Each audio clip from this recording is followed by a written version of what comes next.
Your Honor, her lawyer said, oozing fake charm, my client simply wishes to move forward with grace. Mallory was nodding like she was receiving a humanitarian award. Grace, that's what they were calling it.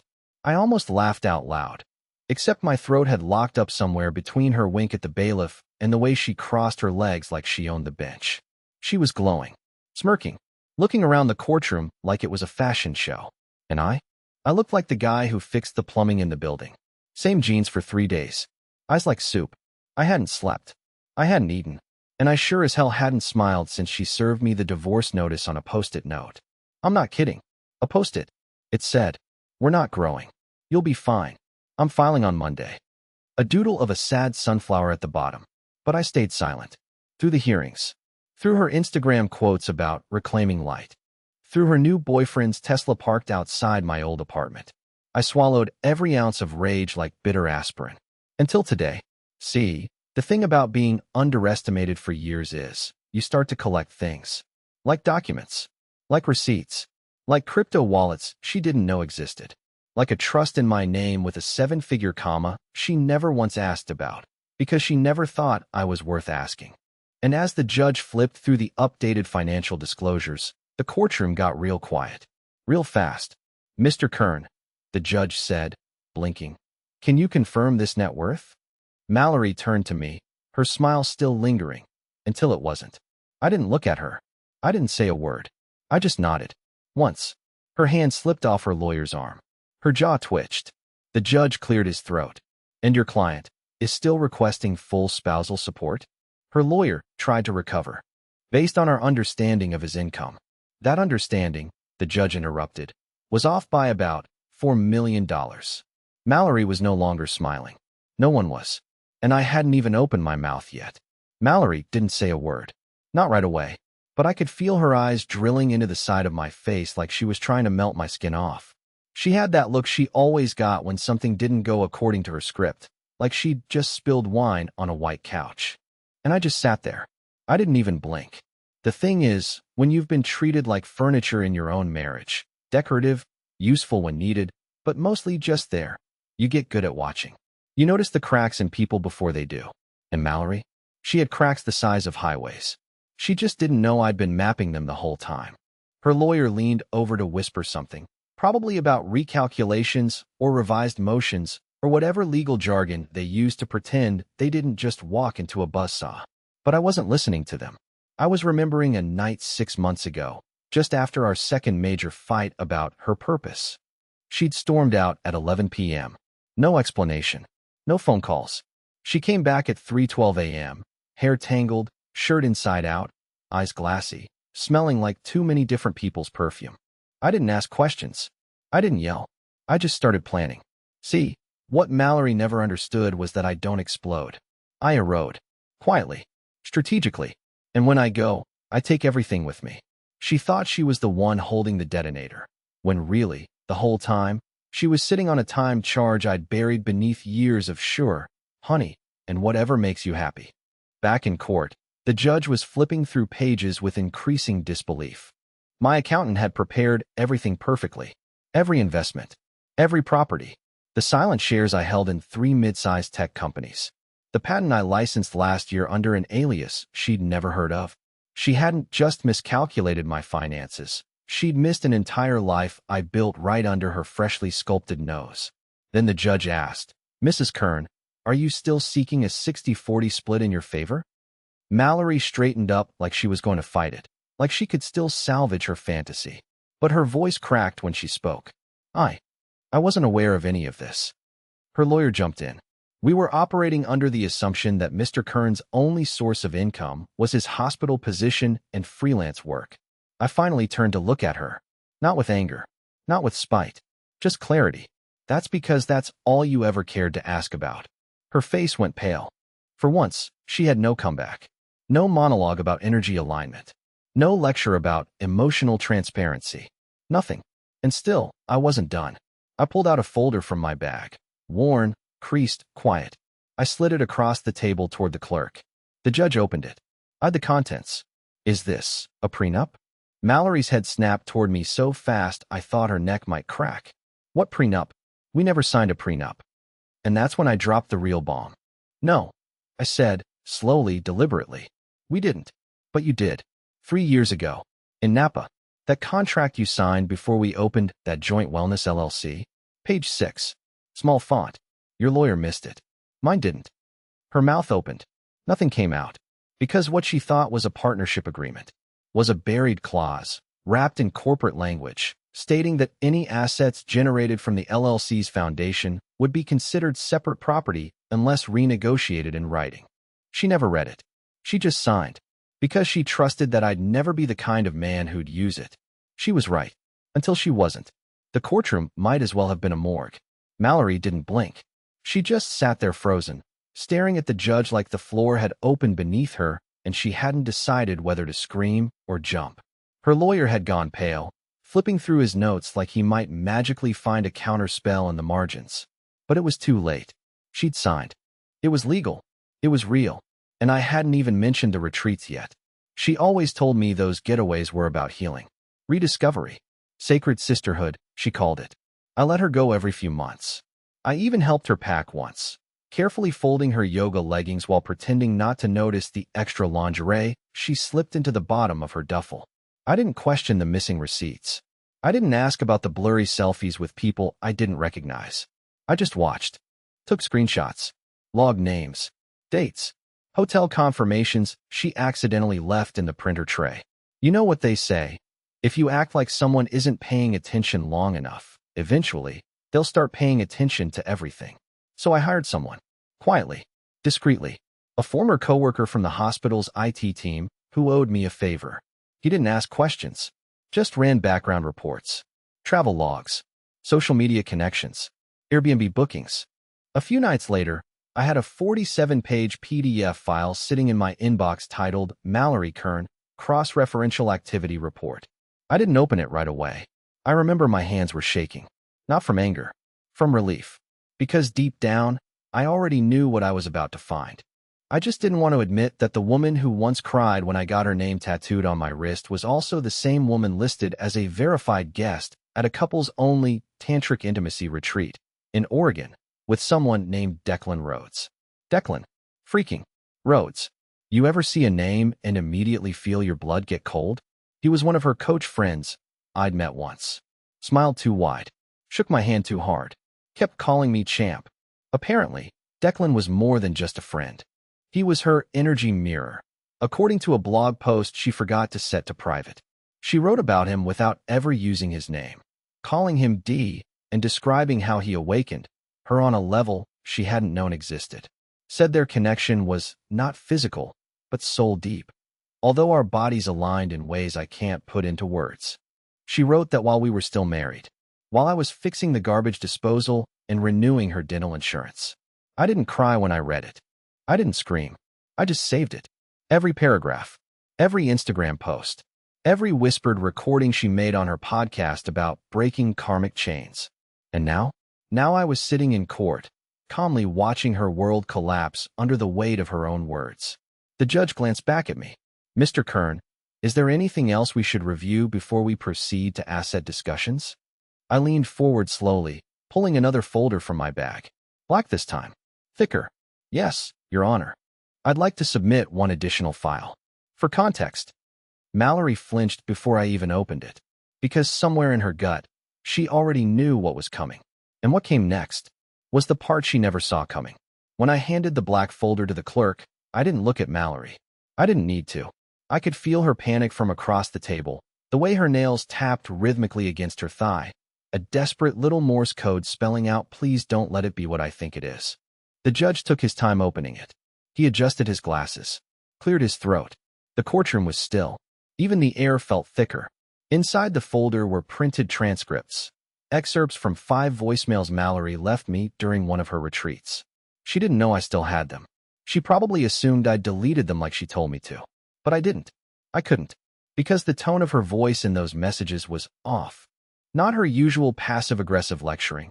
Not her performative, "Hey babe, just checking in" routine. These were different. Slurred. Heated. Too honest. In one, she said my name 3 times before even forming a sentence. In another, she wept openly and asked why I never looked at her like Declan did.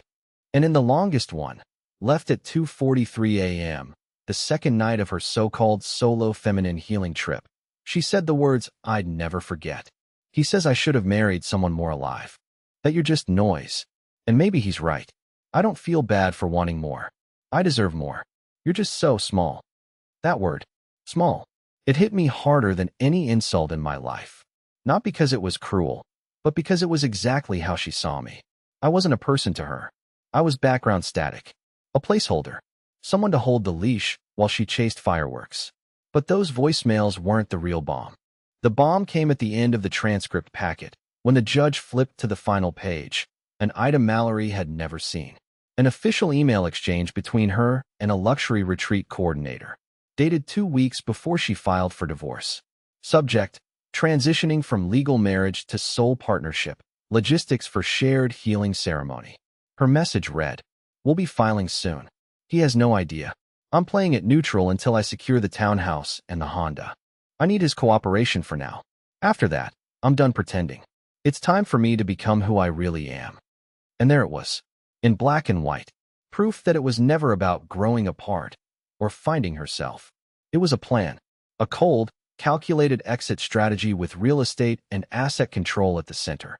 The whole conscious uncoupling spiel she fed me, a performance, one she assumed I was too soft, too blind, too small to see through. But I saw everything. The judge slowly closed the folder and laid both hands on the bench. He didn't look at her. He didn't have to. His silence said enough. Her lawyer leaned back, defeated, not even bothering to whisper a rebuttal. Mallory sat still, jaw clenched so tight I could hear her grinding her teeth. And for the first time since we'd walked into that courtroom, I allowed myself to breathe. But I wasn't smiling. I wasn't triumphant. Because I hadn't come to humiliate her. I came to survive her. She built a world where I didn't exist beyond usefulness. And when she decided I was no longer useful, she tried to erase me like I was chalk on a sidewalk. But I had one last piece of chalk left, and I hadn't even picked it up yet. Mallory didn't speak for several minutes.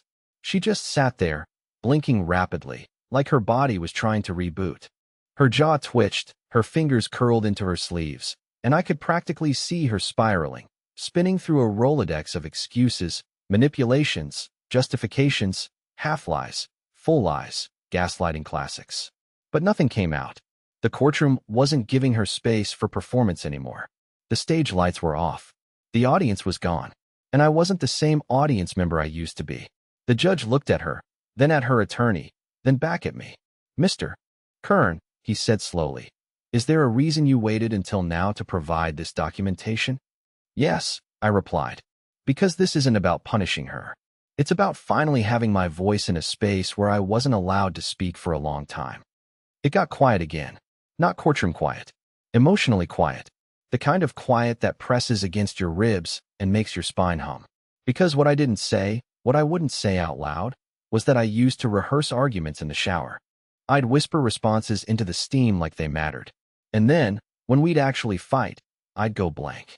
I'd stand there and nod while she dismantled me with phrases like emotional constipation and weaponized silence. I spent years being told I wasn't enough and that I was too much, depending on what mood her crystals were in. I wasn't the victim she painted me to be, but I wasn't the villain either.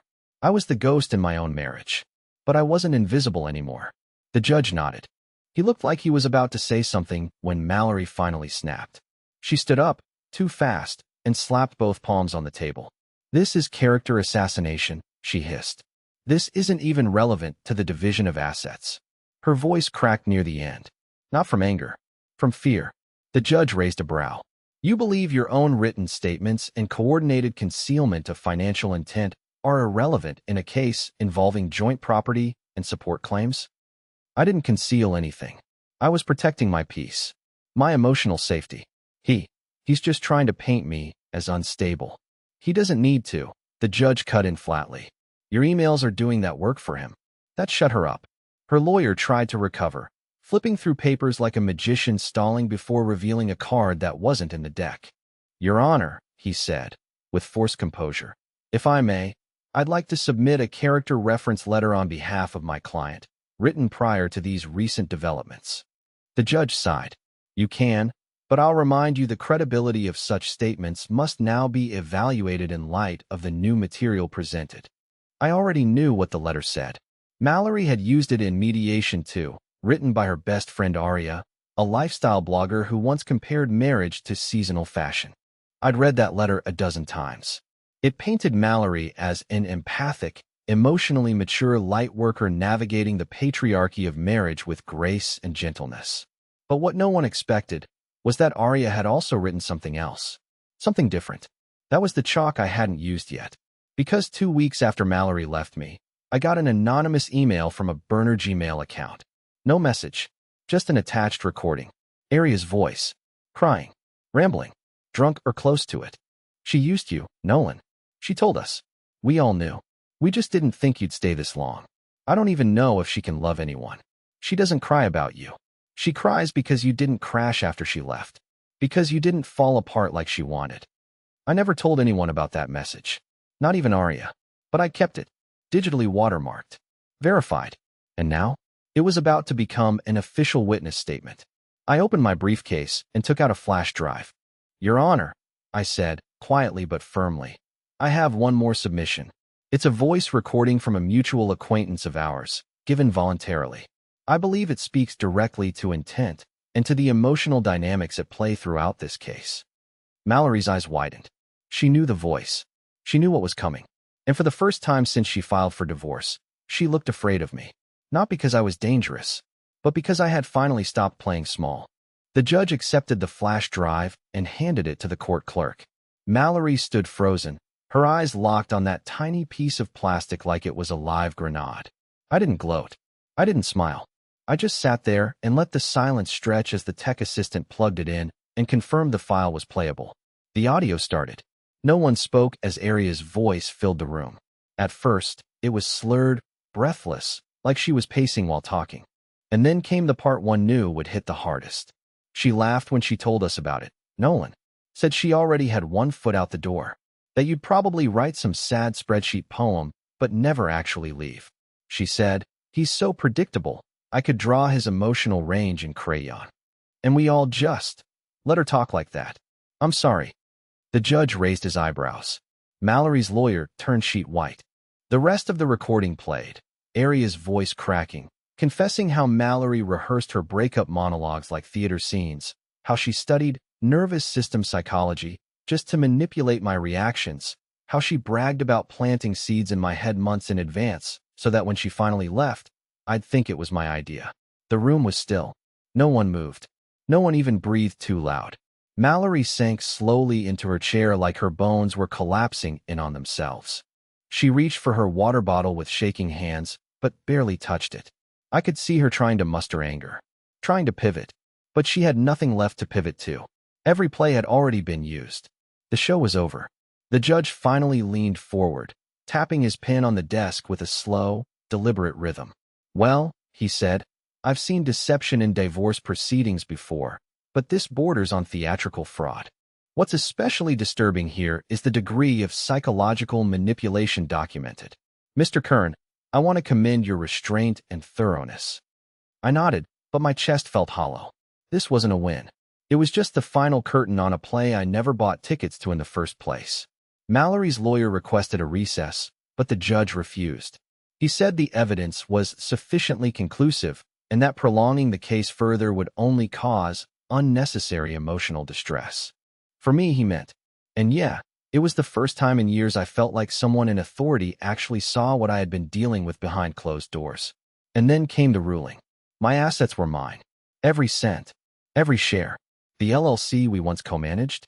Dissolved, with the financial residuals redirected to a private trust in my name.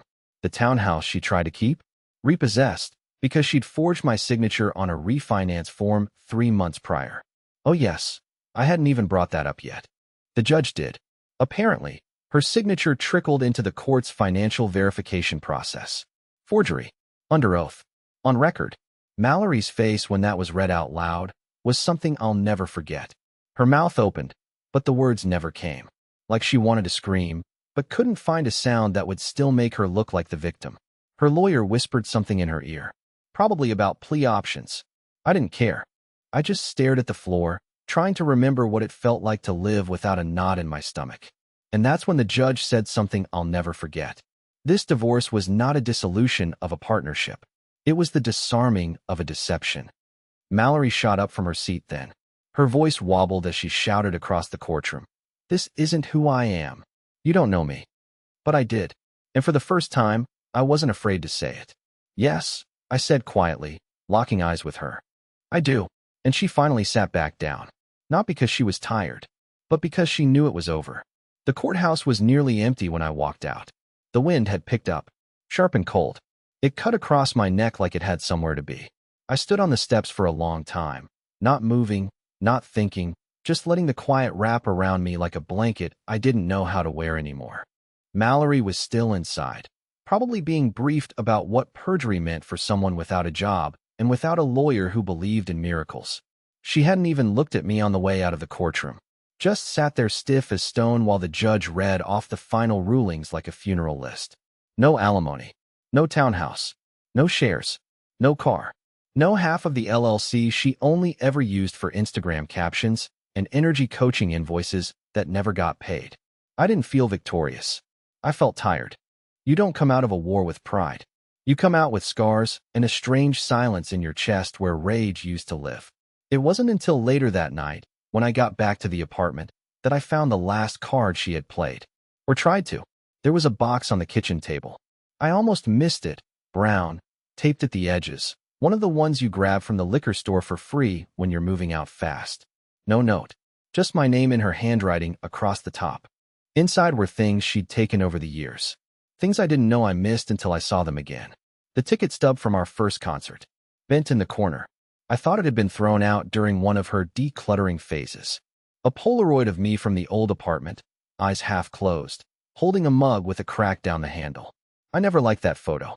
She used to say it was her favorite. Underneath that, the scarf I gave her that winter we got snowed in and made pancakes at midnight because the power went out. It still smelled faintly like her. At the bottom of the box was the book, the last lecture. She'd underlined a line once. It's not about how to achieve your dreams. It's about how to lead your life. I remember asking her what it meant to her. She told me, it means don't waste your life on people who make you feel replaceable. I used to think she meant me. Now I knew she was talking about herself. Beneath the book was an envelope. Small, white sealed. My name again. Inside, a letter. Handwritten. 2 pages. No return address. No email. No attempt to soften anything. Just raw ink, bleeding through cheap paper. She didn't apologize. Not exactly. She wrote about growing up afraid to be boring. About how being loved by someone safe felt like drowning in still water. She said I was kind in a way she didn't know how to hold. That I reminded her of everything she thought she wanted, and everything she secretly hated about herself. There was one sentence that stayed with me more than any betrayal ever could. You didn't fail me. You just didn't break the way I expected. That line. I read it 10 times. Because that was the game the whole time. Not to leave me. Not even to replace me. It was to watch me fall apart. She wanted to be the fire and the phoenix. To rise from the wreckage she created and call it growth. And if I had crumbled, if I'd begged, chased, spiraled, she could have rewritten the story into something noble. A journey, a narrative arc. But I didn't burn the way she needed me to. And in her story, that made me useless. I folded the letter, put it back in the envelope, didn't tear it up, didn't set it on fire, just slid it back into the box, closed the lid, and placed it on the shelf behind the washing machine. Somewhere unreachable. Somewhere I wouldn't trip over it every time I walked into the room. Because I didn't need closure. I needed peace. And peace, as I was learning, doesn't come when they say sorry. It comes when you no longer care if they do. A month after the final hearing, I started sleeping through the night again. Not all at once. It came slowly, like my body didn't quite trust the silence yet. Like it kept waiting for the sound of her voice in the hallway, or the slam of a door, or the soft hiss of her diffuser and its lavender fog of apology. But the apartment stayed quiet. I stopped checking the lock twice before bed. I stopped waking up in the middle of the night with my chest clenched around invisible arguments. Somewhere in the second week, I deleted the folder. The one with the evidence. The voicemails. The screenshots. The transcripts. All of it. Not because I wanted to forget, but because I didn't want to carry it anymore. That folder wasn't a trophy. It was a wound. And healing doesn't happen when you keep peeling the bandage back just to see if it still hurts. I didn't date. Not right away. I didn't cut my hair or buy a motorcycle or travel to Bali or any of the cliché reinvention nonsense she always raved about. I just started being still. And then slowly, quietly, I started being me again. I read more. Cooked for myself instead of just reheating whatever she left behind. I stopped walking on eggshells in my own head. I stopped shrinking myself to fit inside a version of love that required silence to survive. One evening, I walked past a cafe downtown I hadn't been to since before the separation. A girl sitting outside was reading the same book Mallory used to keep on her nightstand, Women Who Run with the Wolves. I almost laughed out loud, but I didn't. I just kept walking, sipping coffee, humming some old forgotten tune that felt like mine again. I still see couples on the street who look like how we used to look. Perfect on the outside. Coordinated jackets. Matching coffee orders. One of them talking too much. The other listening too little. I don't judge anymore. I just hope they're doing better than we did. A few weeks ago, I got an email from someone I used to work with. A small startup needed a back-end developer, short contract, good pay, low drama. I took it. Not because I needed the money, but because I needed to remember what it felt like to build something that didn't fall apart in my hands. And then, on a quiet Saturday morning, I got a letter. Real paper. No return address. But I knew the handwriting immediately. Mallory. Inside was just one line. I hope you found the peace I never could. I didn't feel anything when I read it. Not rage. Not pity. Not closure. Just confirmation. That she was still out there, chasing the version of herself that was always just a little too far ahead. I placed the letter in the fireplace. Watched it curl and vanish. Then I went outside and stood in the sun for the first time in what felt like years. And for once, I wasn't thinking about what had been taken from me. I was thinking about what I'd taken back.